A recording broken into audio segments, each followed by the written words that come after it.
Today we thought of getting you a special episode with someone who's been an India watcher and an India bull for a very long time, though he spends a lot of time outside of India and is visiting Mumbai right now. I'm talking about Ajit Dayal of Quantum Mutual Fund, who's sitting with me in our studios today visiting Mumbai.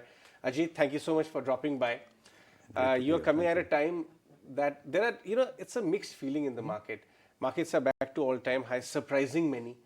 There are as many skeptics in the market right now as there are bulls in the market because valuations are looking expensive, all of that. First of all, let's try and understand your thoughts on how India markets look right now versus rest of the world, or in the context of how the world looks. So I think to step back a bit, we've been India bulls really for a long, long time. We started Quantum in 1990, so we've been 30-year bulls as Quantum as a company. And I think the reason why we are bullish is India's economy since the 1980s has grown over the last 40 years, has grown on average 6.3% per annum. And our data shows that as economies grow, companies make profits, their share price goes up. That's the correlation. 1, 2, 3, as simple as that. And our view is that for the next 20 years, India will continue to surprise on the upside, growing at maybe 6% per annum in terms of GDP growth, real rates of growth in GDP. Company profits will be 12 to 13, 14% per annum, and stock markets will be up 13, 14, 15, 16% per annum on average. And the reason we say that is India, as we know, has got a large number of people and they're consumers. And if we create more jobs, there'll be even more consumers. And the more consumption you have, the more demand there is for goods, the more profits you have. So you have income creation, you have savings, you have expenditure, all of that leads to economic growth, which is not what is in the Western world. The Western world is declining. It's aging. It's a tired animal, if you will. It's looking for a nice pond to rest and retire. And I'll give you one statistic. In the US, Australia, Canada, OECD, developed world, generally speaking, you've got 30,000 people retiring every day. In this country, you've got 27,000 people looking for a job every day. New people. So that's what people are dying at 30,000 a day in the Western world, and new job market creation demand here is 27,000 a day. So where do you want to bet? Assuming that the government has policies to actually give those people the jobs. This is the place to be. This is the place to invest. Outstanding. That was a very interesting statistic, and that's the kind of what separates a mature economy and market and a rising economy and market like India. But does it mean that rising growth in an economy, does it all the time equal stock market gains and returns as well?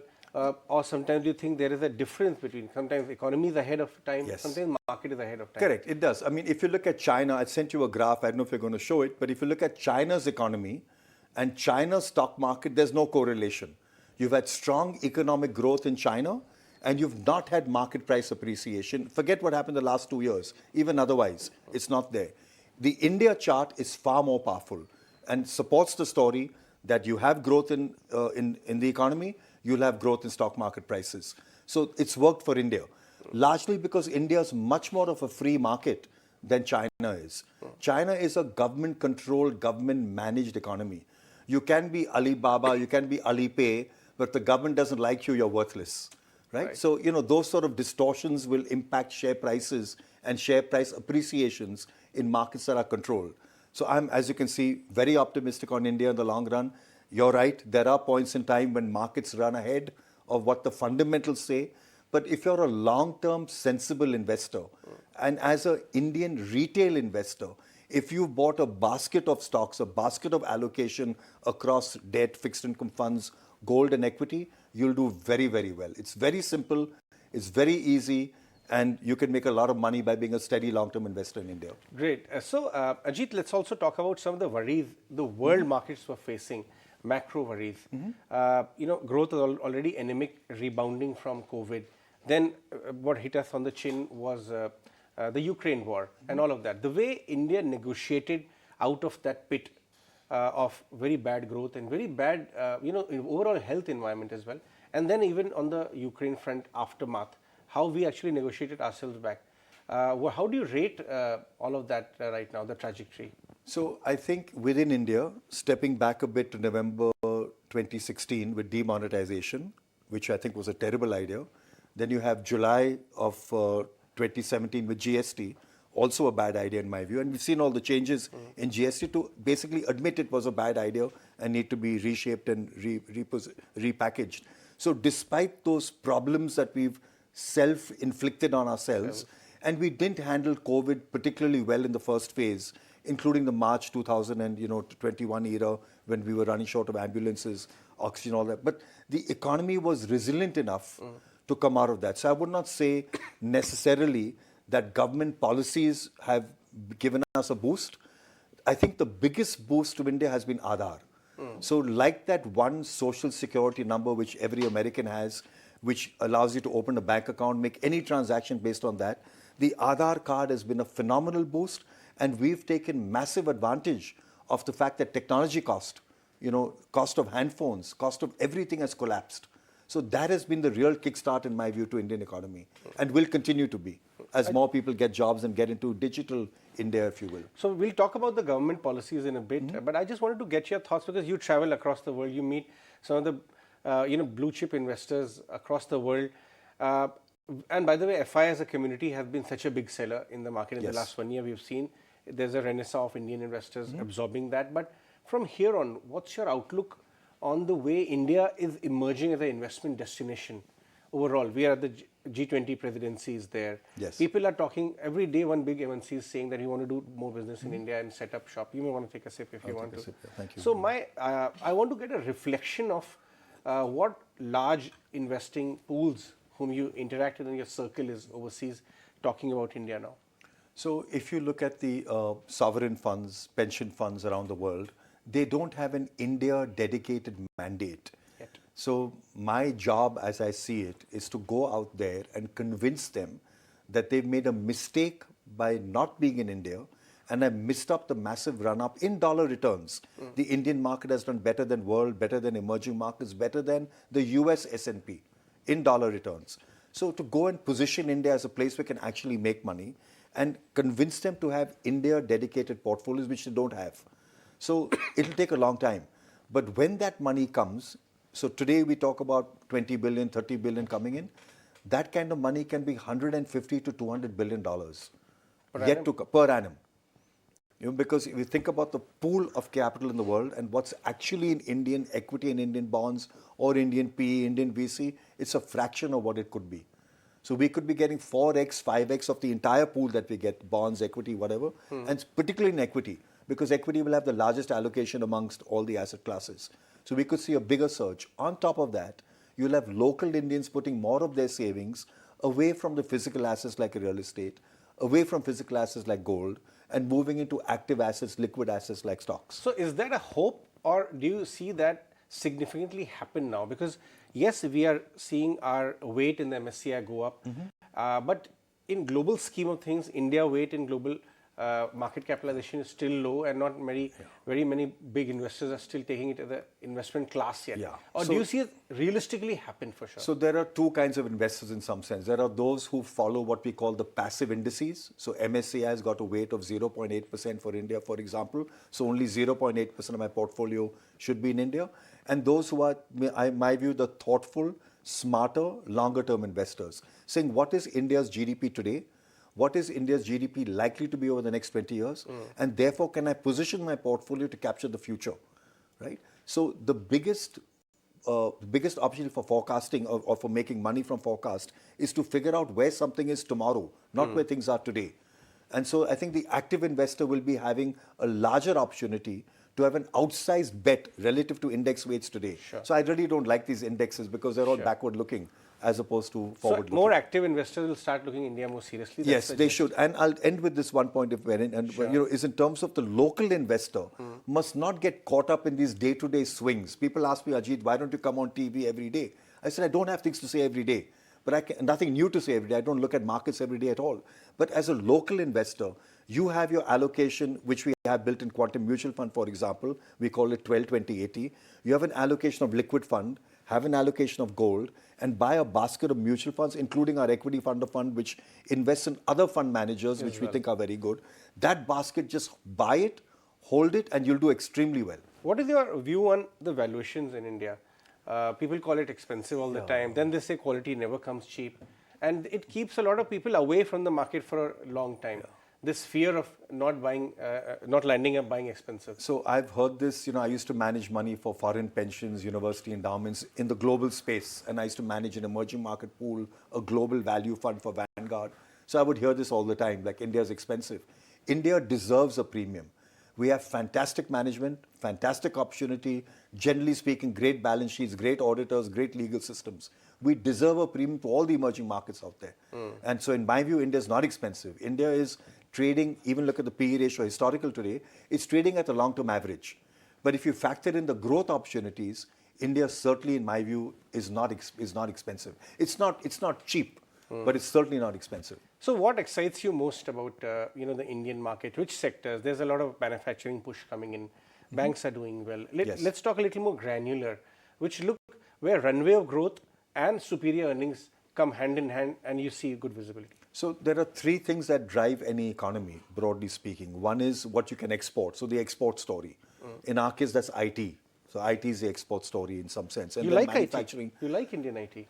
Yeah, we've been overweight as a group. In Despite of the speaking. slowdown fears and the derating which has happened this year. Yeah, I mean, we think that derating, of course, look at what happened after COVID, right? Everything shot up a lot and then it kind of normalized to some extent. Look over cycles.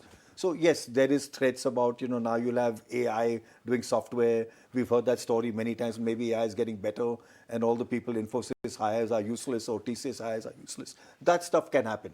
But we hope that the IT companies are smarter than we and they will actually figure out what they need to do next. Now look at all of us. We're all using phones, we need more IT in everything we do. So I think IT is good and as an export story, if you will. And on a domestic side, if you look at it, the domestic consumption pattern. So whether it's the two-wheelers, the cars, the clothes, the consumer staples, that's a good story. We've always, for decades, we found the Nestle's and Levers and P&G's and Colgate's in India to be expensive. So there are expensive stocks. We haven't owned these stocks, sadly, for more than a decade. They've never fallen to our valuation numbers on the value fund that we like. The other sector that we like is on infrastructure, which is the third engine in an economy. What is the government going to spend? What is private sector going to spend on ports, airports, roads, which is again cement, steel, etc., etc. And on top of all of this, really, to some extent, is what is government policy? What is it going to be driving? There may be governments in power that prefer one sector versus the other, that give incentives. Right now, talking about manufacturing in particular, electronics, exactly. So we're talking about multinational now. So that we haven't built anything of scale as yet. Right? So there will be companies that will be born in the future who take advantage of today's government policies and will scale up big time and become like in China. So there are certain towns in China that export, that 90% of the world's air conditioners come from one town in China, etc. So we'll have those in India too if the government policy is right. You're looking for ideas in manufacturing, yes? We are, but the point is they're too small and too unknown today, right? These are still, they're still concepts. That's a space which is not very well researched and requires much more. Yeah, and we have to find the right investable companies as opposed to buying a concept. So talk to us about the largest weight of the market, which is financials, which is doing phenomenal right now. But again, the point is that which ones to back? The more, kind of high momentum PSUs which have come up and 3-4 times already in the last 1 year, or the good quality private sector? Yeah. So I was going to say the one wraparound of it all is like money. You need money for the exporters, money for the domestic consumption, money for the infrastructure, which is financials. So we like that, and we've generally been well positioned in that as a group. I think in financials, we have tended in the portfolio to go more towards the saving side, the insurance side, the sort of financial wealth creation side, as opposed to the corporate lending side. So if you look at the portfolio within, say, Quantum Long-Term Value Fund, which I don't manage, but I'm a shareholder and unit owner, and I look at it in that sense, we've moved more towards that, towards the insurance, the savings, the pension side. That's another story. As we get richer, as we get more incomes, we'll start investing more. And you've seen that during COVID. More people came in with their PAN numbers to invest in Indian stocks and mutual funds. On the banking side, we have to be very careful that banks are not about lending.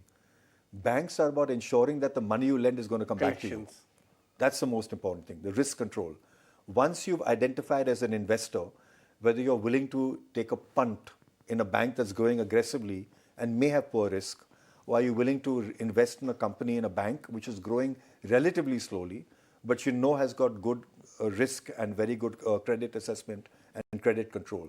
That will give you the answer for returns.